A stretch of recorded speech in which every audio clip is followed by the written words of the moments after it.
should be short and sweet also. All right. Good afternoon. Welcome to New England Auto Racing Hall of Fame Class of 22 inductee ceremony. This distinguished class of honorees displays the very best, some of the very best that auto racing has to offer. I can think no one better to recognize his accomplishments. For my part, I'm here to induct a driver who I have spent most of my career alongside. A loyal and talented racer, but more importantly, a dear friend, Dick. Dick and I began our careers in racing at the now closed Lakeville Speedway. I was very small then, but it was all there. But in respects to kids who were fortunate enough to discover a passion for truly unique sport, in 1987 we began a partnership along with crew chief Dave Phillips that would return a friendship we maintain to this day. J&R Precast, the yellow #1 Pro Stock, raced weekly at Seacon, Thompson, Lee, and we on occasion did some open racing. With the capture of the '96 track championship, we took on in open races along the way, and with wins at Thompson, Waterford, Lee, Speedways, we partnered the VAR team with Joe Veras to continue racing at Seacon. This merger resulted in top 5 finishes weekly, three wins and 2 championships. The most notable win for me and a few of us on the team was the race after the week after Houlihan passed away. The place was, it was crazy, and I'll never forget it. In 2003, we did our first experience in NASCAR wheel racing, driving for Janice and Mike Bowler, to a top 10 finish in 6 starts. It was a memorable and a passion for the sport we united. In new way, before the 2004, we decided to take on our crew on the road and compete in the NASCAR Wheel Modified Tour, using a car owned by Joe Grady. Important, improved the difficult transition, but worth having have ever come easy, of course. And the series highlight came at Seacon when on July 31st, during the Coca-Cola 150, Dick ran as high as 2nd and ultimately finished 3rd overall. We modified racing, taking in a few top 10 finishes, continually improving our point standings year after year. In 2006, at the close of the season, Dick was presented with the Wheel Modified Tour Driver Achievement Award in 2007. Dick's now would retire from racing and taking time for himself and his family. Highlights from our last season together included Wheel and Made in America 300 at Martinsville, and his final race at Thompson. Of course, the retirement hasn't kept him from the track. He climbed behind the wheel a few times, driving for Lenny Ellis and as well as always making an impression, showing what he had. While my years with Dick were many, I'm not the only car owner who had the pleasure of racing with him. Some of them are here today. Throughout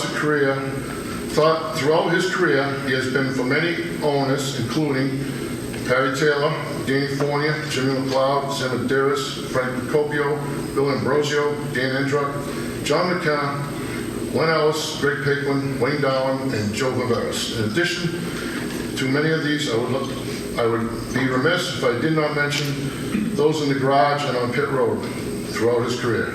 Dick always had the honor of a smart, hard-working crew, and many who are here with us tonight. To those who were at the garage and at the track weekly, and those that helped us when we needed an extra hand, thank you. And of course, so, what happened? Oh boy. Okay, so on behalf of the car owners and crew chiefs, on behalf of the car owners, crews, and spectators of New England who watched the race weekly for decades, it's taken my honor to congratulate you on your accomplishment and rewarding career. Welcome to the New England Racing Hall of Fame. This might almost be a mimic, unfortunately.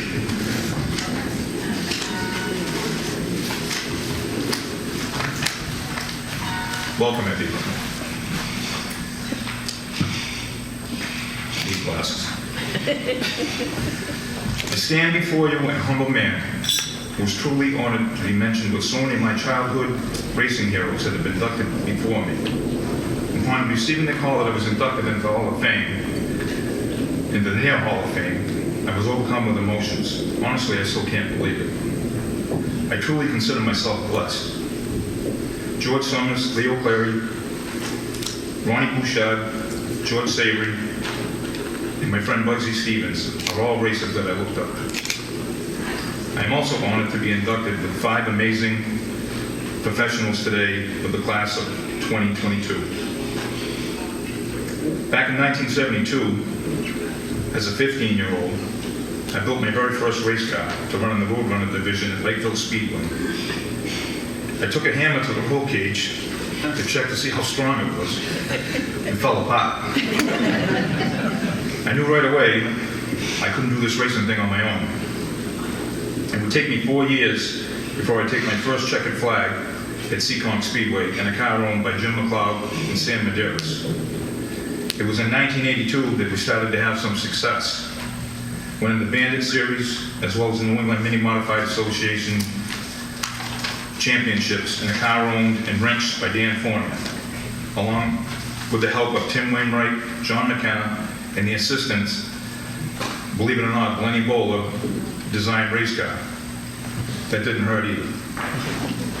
In 1984, I was blessed to drive Frank Bacopio in a beautiful, super fast Mini Modified built by Rolly Lindblad and crew chief by Jimmy Mullins.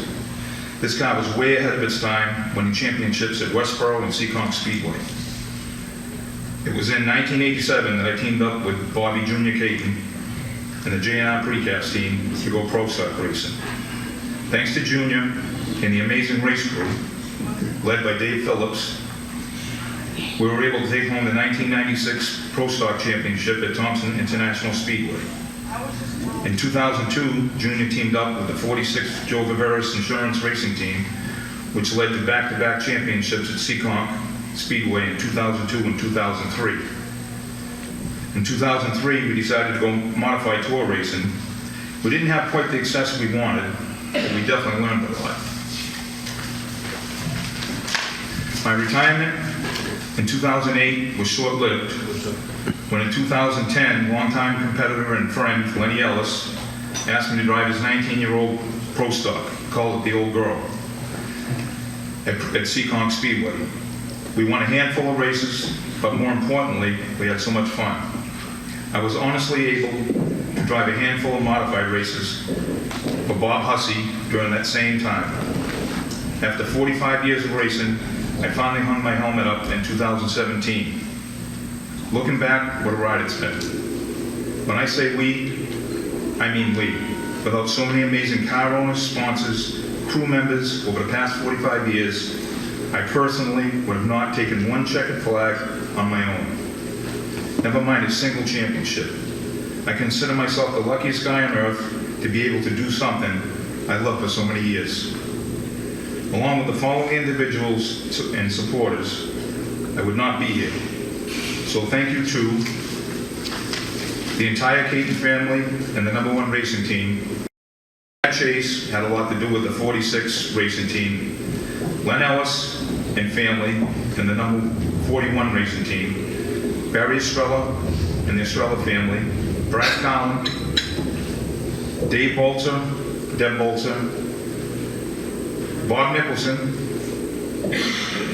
Kim, my sweetheart, my loving wife, my best friend, biggest supporter, Ashley Caton is my special little fan. In closing, I would be remiss if I didn't mention my mom, Ma Hooley. Love you and miss you. I know she's proud. And thank you for your time. Enjoying the rest of the banquet.